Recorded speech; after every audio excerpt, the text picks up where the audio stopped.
প্ৰথমে আমাৰ অসমৰ আমাৰ সকলোৰে মৰমৰ মুখ্যমন্ত্ৰী মাননীয় হিমন্ত বিশ্ব শৰ্মা দেৱক অসম বিধানসভা নিৰ্বাচনত যি ধৰণে জয়যুক্ত হ'ল তাৰ কাৰণে মোৰ ফালৰ পৰা অভিনন্দন আৰু শুভেচ্ছা জনাইছোঁ।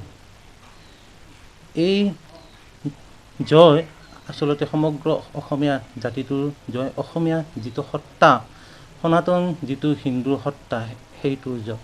আৰু আশা কৰোঁ মাননীয় মুখ্যমন্ত্ৰী মহোদয়ে অসমখনক সঠিক পথত লৈ যোৱাত যথেষ্টখিনি কষ্ট কৰিছে আৰু মই ভাবোঁ অনাগত দিনতো তেওঁ অসমীয়া জাতি, সংস্কৃতি, ঐতিহ্য, পৰম্পৰা ৰক্ষা কৰাত আৰু অসমখনক অৰ্থনৈতিকভাৱে এখন যথেষ্ট উন্নতিৰ ফালে নিবলৈ বুলি আমি আশা ৰাখিলোঁ। আৰু এই বিজয় এক ঐতিহ্যমণ্ডিত বিজয় আৰু আশা কৰোঁ যে এই বিজয়ে গোটেই অসমখনক সামগ্ৰিক এক উন্নয়নৰ ফালে লৈ যাব। এই বিজয়টো অকল চৰকাৰৰে নহয়, সমগ্ৰ অসমীয়া জাতিৰ বিজয়। কাৰণ আমি সকলোৱে জানো যে যোৱা কেইবছৰৰ ভিতৰত অসমীয়া জাতি আমি বহিৰাগত সকলৰ আগ্ৰাসনৰ ভিতৰত সোমাই পৰিছোঁ আৰু এই অৱস্থাৰ পৰা, সত্ৰৰ মাটি উদ্ধাৰৰ পৰা তেখেতে যি ধৰণে সাহসেৰে কঠোৰ পদক্ষেপ লৈ আমাক উদ্ধাৰ কৰিছে, এই ক্ষেত্ৰত তেখেত সঁচাকৈ প্ৰশংসাৰ যোগ্য। এই ক্ষেত্ৰত আমি ক'ব খোজোঁ যে বৰপেটা সমষ্টিটো মুখ্যমন্ত্ৰী ডাঙৰীয়াৰ এক সপোনৰ সমষ্টি।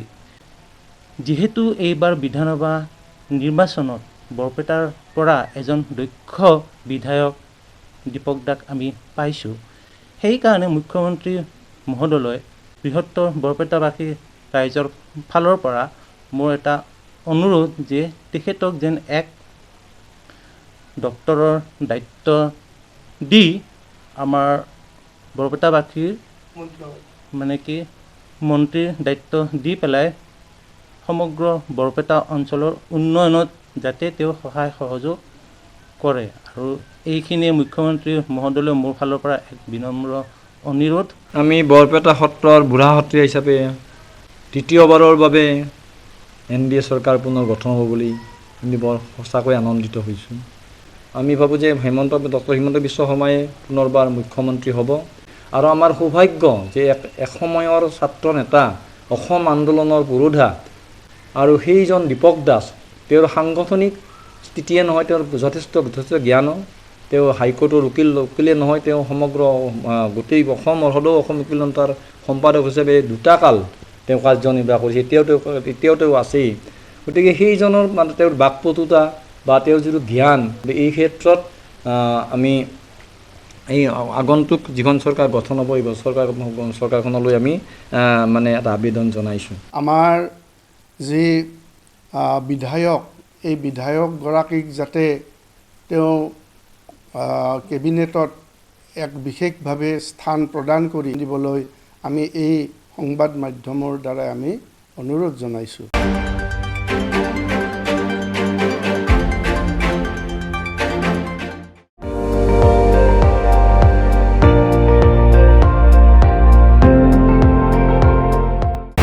আপুনি চাই আছে ND24, সৰ্বশ্ৰেষ্ঠ নহয়, সৰ্বোত্তমৰ দৌৰ।